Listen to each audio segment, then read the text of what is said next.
For today's video guys, ito yung part 2 na pag-transfer namin ng isang machine na to, carousel. Ayan, continuous tayo.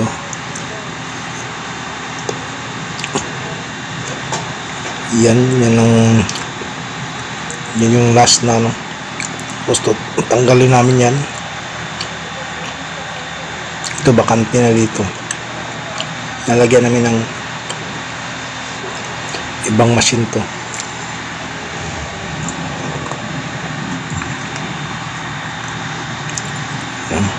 Tapos ito na yung kasunod niyan. Ayan siya, tumba na. Bali natanggal na namin. Bali ito yung sa gitna niyan, may plate. Ayan. Babaklasin yan. Hatiin. Ayan, katapos ito yung kasunod niyan. Ayan, ito na yun. Bali na ipasok na namin sa pwesto niya. Bali na hinati kasi yan. Yan, makatabi ng BCBs. Yan, pasok na siya. Yan, dyan na namin ipipesto. Tapos dahil wala kami sabitan dito na area, gumagawa kami ng scaffolding para yun ang mag-ano sa trusses niya. Mag-i-install isa-isa. Doon kasi sa kabila mayroong sabitan, kaya yung beam na yun naka-center, kaya yun pwede namin nakalagay doon yung chain block. Nito wala kaya yan labas-pasok yan para mai-assemble namin yung buong buong machine, buong niya. Ayan yung forma niya. Ito yung pwesto niya dati. Diyan siya pwesto, doon dati yan. Yan, bakante na yung lugar.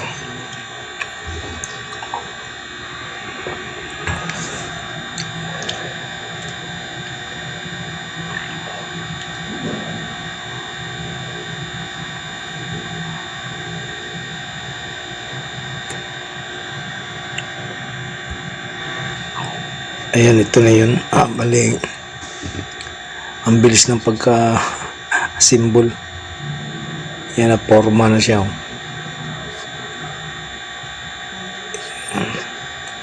Mabusisi yan, pero yan, direct video na to.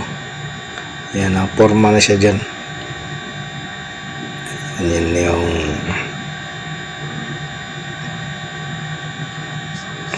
Yan yung forma niya. Tapos ito na yung kasunod niyan. Yan, magana na. Direct na siya. Yan, tinisting namin. Tinisting namin kung smooth yung ikot. Ayan.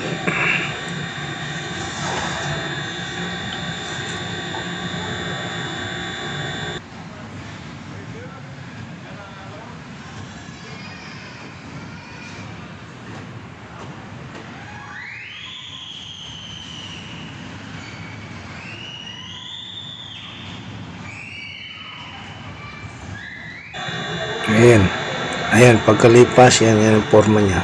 Ayan, tumakbo na siya. Nandyan ako sa coaster na area, sa mataas na lugar.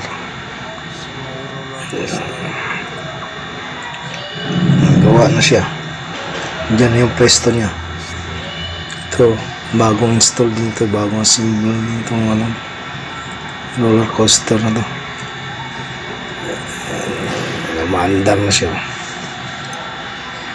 Okay, yan lang guys, and thanks for watching.